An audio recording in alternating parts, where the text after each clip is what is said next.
Alright, welcome back to the League Race. This time we're back with a TTML for round 8, I believe, of F4 at a circuit I enjoy very much. It is the Circuit of the Americas. It is going to be a dry qualifying, but a race that will become wet and possibly very wet towards the end of the race. So, not great. I did not really enjoy the prospect about having, you know, a wet race here. I'm sick of wet races. I've had enough of them recently. But at least I did a few laps in full wet, so I had some idea what to expect. But anyways, I wanted to actually I spent so much time dilly-dallying about flipping what I should do with setup-wise. I actually missed the chance to do 3 runs. First run, I don't even know who that Haas was. I completely forgot about this incident until well after the race. Like I didn't like the Saturday afterwards, maybe even the Sunday when I actually looked at do I edited the video and that kind of thing. Don't know who that was, but anyways, the lap wasn't stellar. That just did not help. So it's going to be a 33 flat. My PB is a 31.7, or is it 31.6? I'm not sure. I actually had no idea who that was or whatever. Anyways, last run then I just went straight back out. Pumped in a decent lap. This lap was fine. Good enough for, well, it was P5, I think. Well, 31.9. I was happy just to get into the 31s, honestly, with just obviously with one run afterwards.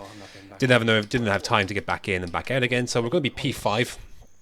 I think it's on the right side of the grid, at least. I would like to be on the left side, although it didn't do me much good in Division 3 last season. So, anyways, I don't know how Merck pumped that in. You know. Anyways, we're gonna try though, and I was skeptical whether this medium's be a way to go, but it will be, of course, the softs. Should be enough. They just need to last around 10 laps or so, and you're fine. So hopefully the track won't be too long, changing over in the old conditions. We'll see how we get on though. Here we go then. Cloudy conditions, rain to come, 5 red lights, and away we go. It's a decent start on the right hand side there. Going to be looking to gain positions here on Kermit on the left hand side. Outside line, the racing line will be open. He leaves it down the inside. I'll have the traction on the outside and exit. Trying to control the car. He did make contact with me there. I didn't think I could have gone much more right, to be fair, at that speed. But we make it through by into P4, which is I knew I pinpointed that move as an absolutely critical move to make on lap 1. That was like in the aftermath. I knew once qualifying was over and I saw him fourth, I was like, I need to clear him because I really think my race pace is very, very strong. If the qual pace wasn't quite up to where it should have been. Merck is going to bin it there. He's quite lucky not to be out of the race, to be honest. And so, look, I'm sure there'll be a safety car for him to come back. But for now, that's the position gained.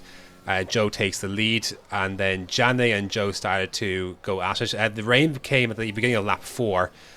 And less than a second slower than our PB so far. So normally the conditions would lend you to believe that this isn't the lap it's going to happen, but this last sector got wet very, very quickly. I was considering going for pits because I would have to stack behind Joe if we pit the same lap. But a bit of good luck stroke my way. Jeff came over the radio at that point to suggest a box to Inters. Joe, I saw Joe's point of view. He looked like he's a bit too far when Jeff made the call, so I don't think he could have dived in. If he could, it would have been very late. But this was perfect. This is absolutely perfect. VSC deployed kind of let some of those guys who stayed out off the hook a bit. As I actually, on the exit here, I actually forgot we were going to race to a delta. I was ready to go race. It's like, oh wait, hold on, there's a delta here. You see, I almost run to the back. Almost run to the back of Jenny, but yeah. Still to merge in P6, obviously with the Inters. Obviously, VSC obviously is released later, lap 5. We caught up to some of these guys who didn't pit the last lap 4. Again, very quickly these conditions change. I was surprised. I thought about slipping down the inside of Christian there, but the space I didn't feel like opened up. A bit of a messy exit there. Oh, sorry about that.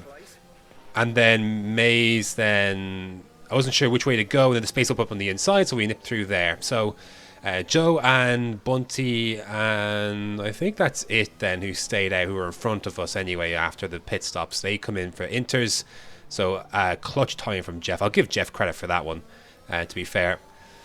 Excellent timing there. Again, those conditions change very, very quickly. So thankfully someone was on the ball anyways. Lap number 9, honestly, I felt I was just as quick, if not quicker, than Jane in these conditions. The gap never really changed. He never really escaped within over 1.5 seconds. It came down to under a second. It was a second. It fluctuated, but he never got far away. I did feel very comfortable in these conditions, actually, as it turned out. And each lap, you do in the wet, you gain more confidence. Lap number 10, retirement on track, is going to give us our first safety car of the day. And I'm not very happy about that, because I'm a D's behind him with a pen, but behind him is Atlas Scopo and Charlie. They are 6+ seconds. They are well back. So we were clearing space quickly, and the rain's coming down hard. Scuba actually suggested wets at this point. I debated back and forth. I think at a certain point I was going to do opposite versus. I was thinking possibly, do I give a track position? I thought if Jane was going to stay out, maybe I might box, but another clutch call from Jeff at the perfect time to switch for full wets at the end of that lap. So that was, thank you, Jeff. Finally doing a work that an engineer should, or your in-game engineer should rather. Of course, Scuba was A plus correct. That wet was the way to go. I just didn't want to give that up under. I just didn't want to risk giving up track position. So that was why I was apprehensive. But but the confirmation then, perfect news then. So out on wets in third, Atlas Scopo stayed out on intermediates. Actually skipped it, but he actually ended up binning it under the safety car on the inter. So kind of showed you where the track was, and obviously the actual tire condition temperatures weren't too bad to regulate here, to be fair. So I was surprised by that. Now, to be fair. Anyways, to get back range for racing again, very wide line by Jane there. I think I actually overtook him by accident for a sec, but fair play, he got the jump. I wouldn't have thought to do the wide line like that, but anyways, he goes through, he maintains position. So around lap 14, honestly, again, same situation as the interstint. He never broke away. I felt even more comfortable, I think, in these conditions than I was in the inters. I felt I was the much quicker car. Lap 16, you can see I'm right on his ass. We've again broken away from IMD, who I think has damage. Not sure where he got that damage from, but we've broken away from the rest of the pack again. I think us two are the quickest here, at least at this stage of the race. So I'm pushing. It's so hard to overtake and get anything done in the wet here. Even though I think I'm quicker. Another safety car comes out, and I'm not happy about that either. Same situation as before, building a gap, and it can't disappear. And also allows guys who either make mistakes or whatever under previous safety cars or whatever to close the gap again. So I know, look, it goes either way. It cuts both ways. I got obviously the one in Bahrain rescued my nothing race. So just feels like when I'm in a position, the safety car comes out and threatens to ruin it a bit. This is a strange moment, and I actually think, looking back, I should have kept my foot to the floor here, because he was going so-so. I think the game would have allowed me to keep this position.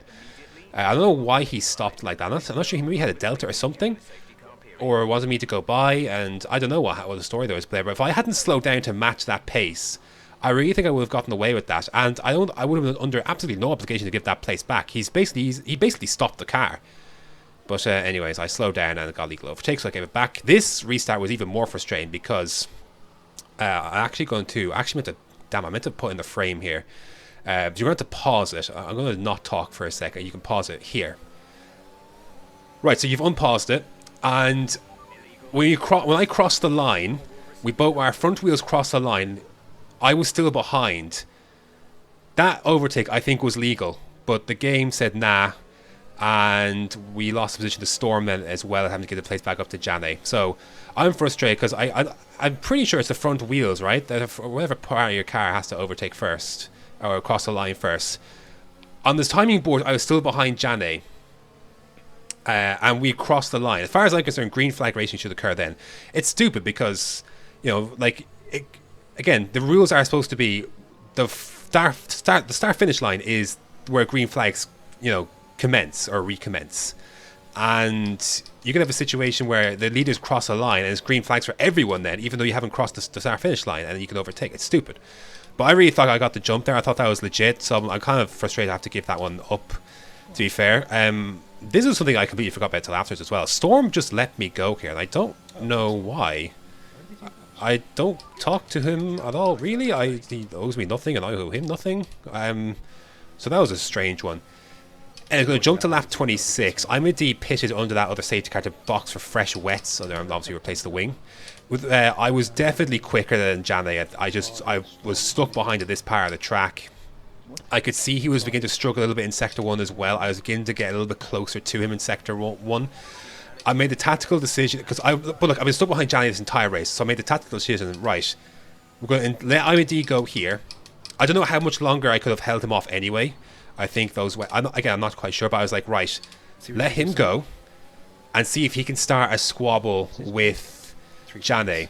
And worst case scenario, he's got this lap to overtake Jane and the final lap to not only overtake Jane, but to clear 3 seconds. So I thought perhaps this could be a calculated risk.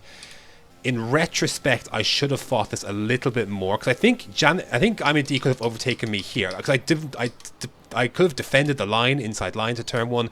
I could have used my ERS. I intentionally didn't use my ERS and to let him go. If he'd overtaken me at that point of the track, possibly it could be different. But we're going to start the final lap here.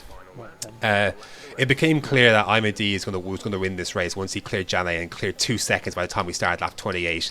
So I felt that was a calculated risk, because again, how much would have changed, I don't know. But we still got Jane, and Jane is struggling. I've noticed this the last few laps.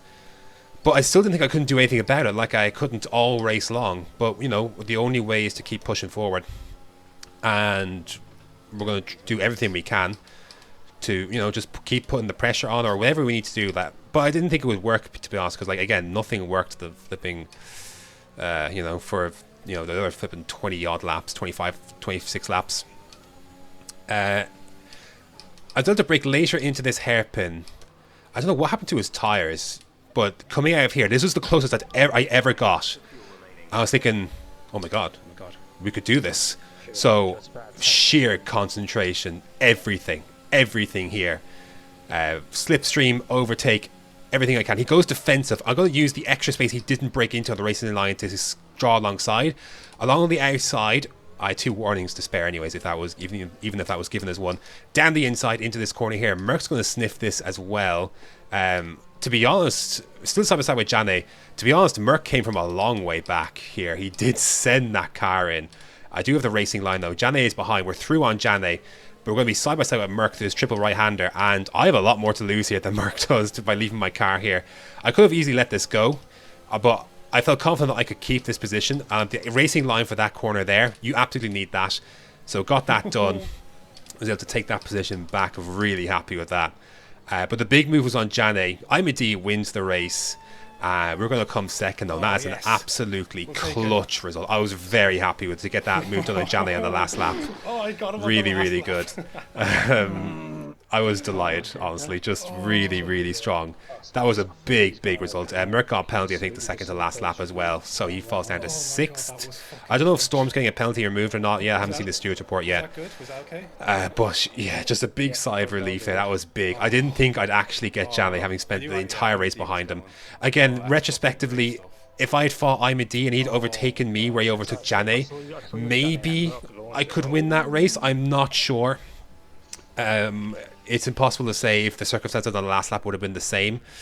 But you know, I made a tactical decision to to not fight that into that corner. I do think IMD was getting by regardless. I don't know whether that would be enough to win the race, but honestly, he could win the remaining 2 races if he wants. You know, he's not a title contender in this one. So it's between Merck and Jane is an outside shot as well if things go horribly wrong for me and Merck in these last 2 races.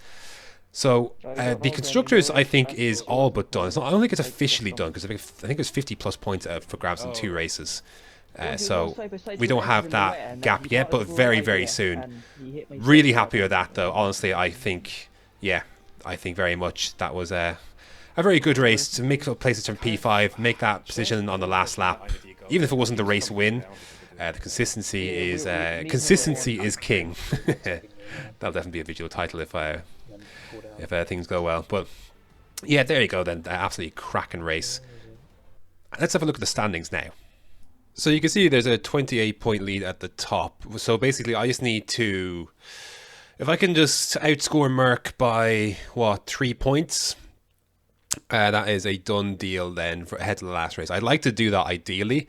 Brazil's been a good track for me in the past, so hopefully I can do it. But look, worst case scenario, look, a 28-point lead with 2 races to go. I feel good that we should be able to see this out, but obviously I wouldn't want to get ahead of myself. But job's not done. By no means is the job done. So it is full pedal to the metal for the certainly the next race at the very least, and we'll just take it race by race as we always have. Constructor standings, I actually don't think it's actually officially done, but the standings say it is, because I think it's 55 points for each race, isn't it? We'd have to be leading by 110 or so, and I think we're leading by 99. So, but you may as well stick the gold thing next to it. It is all but done. So that'll be a job well done. Again, I wasn't sure if, like, again, I'm not sure if I'm going to win the drivers' standings, but yeah, the constructors was what I wanted to do at the very least. That much became clear after like a round or two. Round 2 or 3 or so. So that's the aim. So we'll see how we get on. But yeah, that's going to do it for round number 8 of TTML F4. Next up is Brazil, a track I have enjoyed in the past and hopefully will do again. So yeah, thanks for watching, and until next time.